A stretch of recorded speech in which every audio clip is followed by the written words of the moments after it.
雅思口语 Part 3可以避开难题，这是什么神奇操作？ Did you have any questions you would like to ask me, Matilda? Anything you would like to know?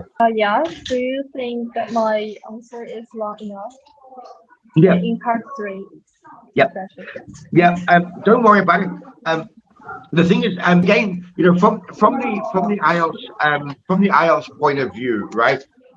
Your answer now, the IELTS examiner will get maybe 4 or 5 questions, right? So as the examiner, okay, Matilda, when I go into your exam, I have maybe 4 or 5 questions, right? Now, what you've got to understand, right, Matilda, is question number 1 is normally easy, and these are the hard questions, right? Right. So normally your first question is kind of like an easy question. It's a transition question, right? Yeah. Okay, because IELTS, they don't want to give you a very difficult question at first, right? Because you don't want to stress the student out, right? With a really complicated question. So normally question 1 and question 2 are a little bit easier. It's to help ease you. It's to help transition into the topic, right? So if you want, generally try and speak for a little bit longer about question 1 and question 2. Okay? Okay. Because normally question 4 and question 5 are the more hypothetical, the much more abstract, the critical thinking type questions, right? So we have to, the examiner, it is compulsory. We have to ask you at least 1 of those questions, right? Okay. But if your answers are a little bit short, a little bit short, a little bit short, then you're going to get both of these questions, right? Okay.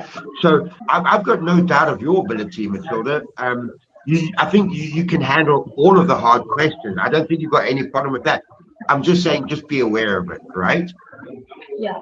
So if possible, speak as much as you can for the first 2 or 3 questions, so that you only get, because normally, like, your test is 14 minutes, right?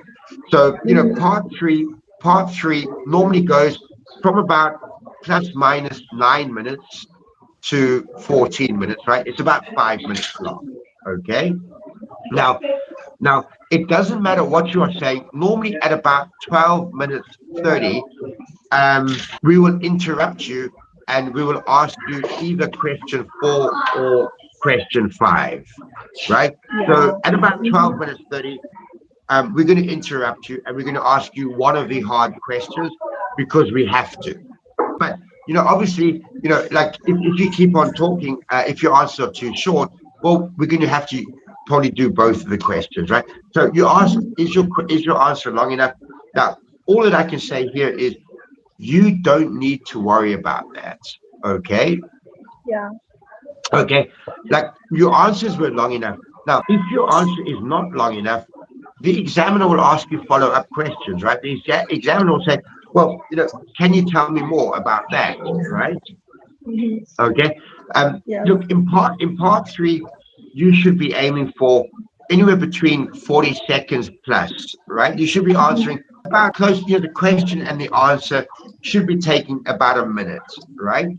For each question and answer, right? Now, if you answer 40 seconds, the examiner is going to ask you, right? The only thing to avoid is too short, right? Yeah. For example, what characteristics does a talkative person have, right? What communication skills? Okay, they should be a good listener and social. Way too short, okay?